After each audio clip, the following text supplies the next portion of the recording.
Students, my name is Girijesh Tripathi from Dr. Om Prakash Institute of Management and Technology, Farrukhabad, and my subject element of statistics and today's topic is classification. आज हम लोग classification पढ़ने जाएंगे. Element of stat में क्या क्या होता है क्लासिफिकेशन के अंदर, कैसे इसको यूटिलाइज करते हैं ना, तो हम लोग अभी क्लासिफिकेशन में को पढ़ेंगे. ठीक है. Classification. It is the process of arranging data into homogeneous similar groups according to their common characteristic. जो भी हमें डेटा गिवन है उसको हम होमोजीनियस डेटा को ग्रुप करेंगे. उस डेटा को ग्रुप करने के बाद उसकी जो कॉमन कैरेक्टरिस्टिक्स हैं उनके बेहाव पे उसको अरेंज कर ले जाएंगे. अरेंज करने के बाद उस डेटा को हम प्रोसेस में ला सकते हैं, उसके पे प्रोसेस कर सकते हैं, उसको यूटिलाइज कर सकते हैं. उसको अरेंज करते समय हम उसको किसी ऑर्डर का यूज कर सकते हैं, है ना. Second is raw data can not be easily understood and it is not fit for further analysis and interpretation. This arrangement of data helps users in comparison and analysis. Raw data जो है उसको हम easily क्या understood नहीं कर सकते हैं, easily उसको कलेक्ट नहीं कर सकते हैं, ईजिली हम उसको यूज नहीं कर सकते हैं. क्यों नहीं कर पाएंगे? क्योंकि उस डेटा को पहले हमें अरेंज करना होगा.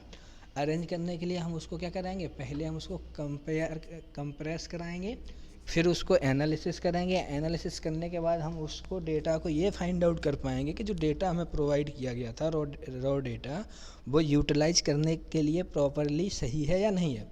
तो फिर हम उस डेटा का करेंगे यूटिलाइज करेंगे. For example the population of town can be grouped according to sex, age, material, marital status, है ना. मैरिटल स्टेटस जो भी हमारे यहाँ पॉपुलेशन है उसके बिहार पे हम देखेंगे कि उनका मैरिटल स्टेटस क्या है. एज के बिहार पे हम अरेंज करा सकते हैं डेटा को. सेक्स के बिहार पे कितने मेल हैं कितने फीमेल्स हैं, इसके बिहार पे भी हम डेटा को क्लासीफाई कर ले जाएंगे. And next objects of classification. The principal objective of classification the data are.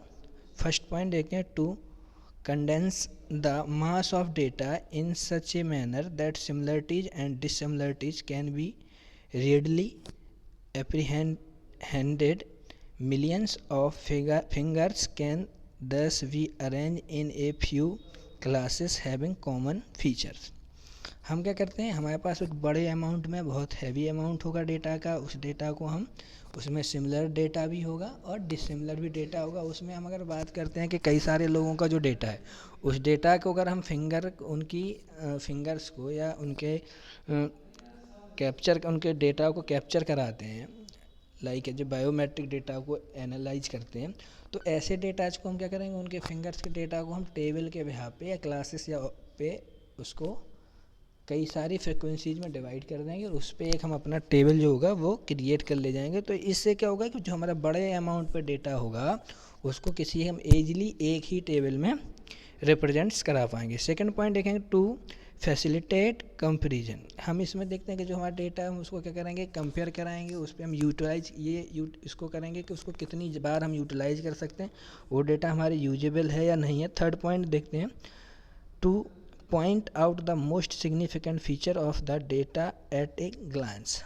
हम देखते हैं कि जो हमारा डेटा है उसका पॉइंट आउट क्या है, कि हम उसको क्यों यूज कर रहे हैं, उसका क्यों यूटिलाइज कर रहे हैं. उसको जो डेटाबेस में हमने स्टोर कराया है उस स्टोर को के बिहाफ पे हम उसको क्यों स्टोर करा रहे हैं. तो उसमें हमें ये देखना होगा कि उसका पॉइंट ऑफ व्यू जो है कि हमारे पास जो सिग्निफिकेंट डेटा है, कोई भी डेटा रहेगा उसको हम कितनी बार यूज करने जा रहे हैं, उस है ना ग्लांसेस के बिहाफ पे उस डेटा को कैसे हम एक बार में या एक टाइम पे यूटिलाइज कर रहे हैं.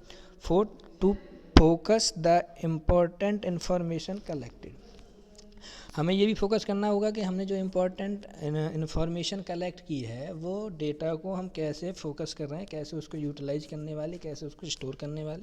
तो हमें अपने डेटा से क्या करना होता है, तो यूजेबल डेटा है उसको हम स्टोर करा के कई बार यूटिलाइज करने की कोशिश करते हैं, इसलिए उस पर भी हमें फोकस करना होगा. फिफ्थ देखते हैं, to enable a statistical treatment of the material collected. आप देखेंगे जो आपने डेटा या जो आपने रॉ डेटा या जो आपका जैसे भी डेटा आपको सिमिलर या डिसिमिलर टाइप का जो भी डेटा जो आपको गिवन है, उन सारे डेटा में हमें ये चेक करना होगा कि हमारा जो डेटा है उस डेटा को हम कैसे यूटिलाइज करें, कैसे उसको यूटिलाइज करने के लिए तैयार करें। रॉ डेटा है, हमें क्लियर वैल्यू पता नहीं होगी क्या इसकी वैल्यू है, कैसे इसको यूटिलाइज करना होगा।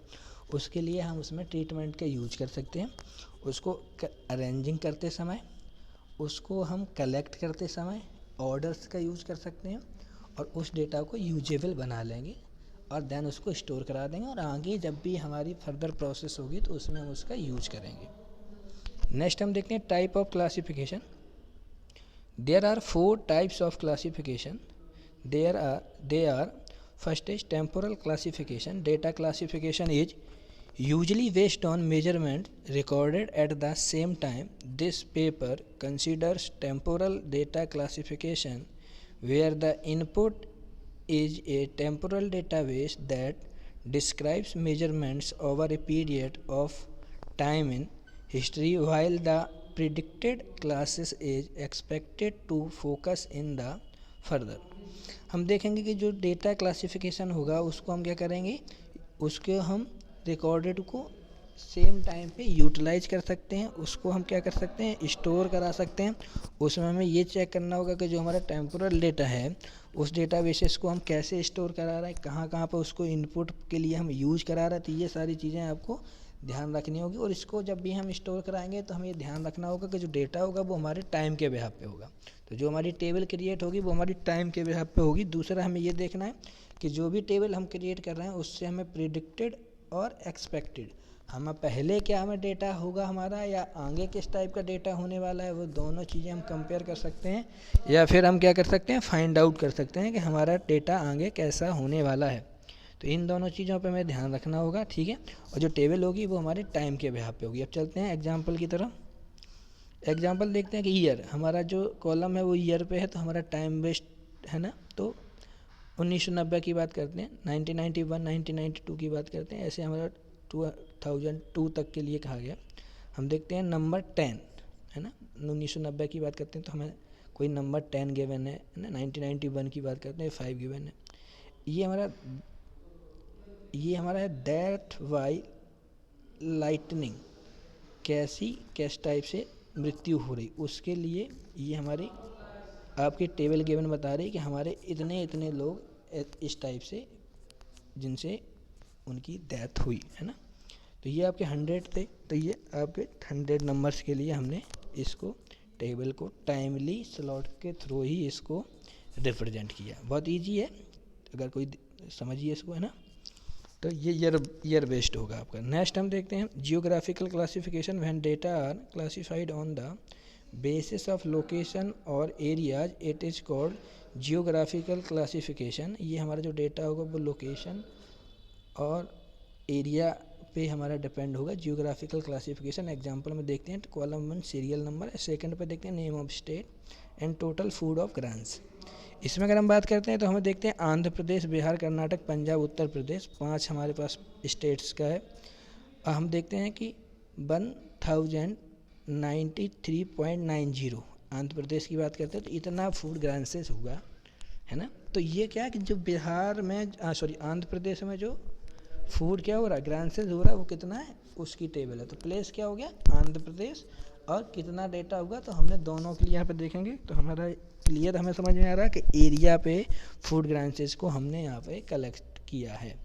नेक्स्ट देखते हैं qualitative classification. In qualitative classification data are classified on the basis of some attributes or quality such as sex, color of hair, literacy and religion. In this type of classification, the attribute understood cannot be measured. It can only be found out whether it is present or absent in the units of study. हम यहाँ पे देखेंगे कि data आपको given है, जो classified data है उसका बेसिस क्या है, उसकी एट्रीब्यूट्स की क्वालिटी क्या है। तो हम एट्रीब्यूट्स जो उसको प्रोवाइड कराने जा रहे हैं, पर्टिकुलर अगर ह्यूमन की बात करते हैं तो हम उसमें सेक्स को करते हैं कि कितने मेल हैं कितने हमारे फीमेल्स हैं, 2 कैटेगरी में डिवाइड करते हैं तो सेक्स के बिहाफ पे। हम अगर कलर या हेयर्स की बात करते हैं तो कलर ऑफ हेयर्स के बेस पे उसको डिफ़ाइन कराएंगे। लिटरेसी है तो लिटरेसी के बिहाफ पे चेक कराएंगे, रिलीजन है तो रिलीजन के बेस पे हम उसको क्लासीफाई करने की कोशिश करेंगे कि कौन कौन से किस टाइप से हम यहाँ पे इसको क्लासीफाई कर पा रहे हैं ना। तो ये हमें उसके प्रेजेंस में ध्यान रखना होगा कि हम किस टाइप से इसको वेरीफाई करा रहे हैं। Next is quantitative classification. इसमें देखेंगे qualitative classification refers to the classification of data according to some characteristic which can be measured such as height, weight, income and profit। आगे जो हमारा क्वांटिटेटिव डेटा है उसमें हमें ये पता करना होगा कि हमारा जो डेटा है वो किस टाइप से क्लासीफाई हो रहा है, हमारा हाइट पे हो रहा है, या हमें ध्यान देना होगा कि हमारा जो डेटा है वो वेट पे क्लासीफाई हो रहा है या इनकम पे हमारा डेटा क्लासीफाई है। तो हमें इनके लिए इनके वेरिएबल्स को पुट करना होगा। इसमें हम गिवन टेबल को देखते हैं, weight of the students of A college. यहाँ पे देखेंगे हमारी जो टेबल गिवन है वो है 90 to 100, 15 स्टूडेंट्स हैं हमारे पास। सेकेंड हम देखेंगे 100 to 110, इसमें हमारे पास जो स्टूडेंट्स हैं वो 200 स्टूडेंट्स हैं। 110 to 120 की बात करते हैं, इसमें 260 स्टूडेंट्स हैं। तो हम क्या कर रहे हैं कि एक टाइम इंटरवल है एक हमारे पास, उसमें 90 to 100 टाइम इंटरवल हो गया, और जो हमारे स्टूडेंट्स का वेट है वो उस वेट के यहाँ पे हम ये चेक करने जा रहे हैं कि हमारे जो स्टूडेंट्स होंगे उनका वेट कैसे क्या करेंगे। तो उनके वेट के लिए हमने क्या किया, यहाँ पे इसको क्लासीफाई कर दिया कि इतने रेंज के जो स्टूडेंट्स हैं जो 90 to 100 वो कितने बच्चे हैं, वो 15 बच्चे हैं। ठीक है, इसको चलिए थैंक यू क्लास। आगे अगर कोई डाउट आता है तो आप ऑनलाइन सेशन में इसको समझ सकते हैं। Thank you.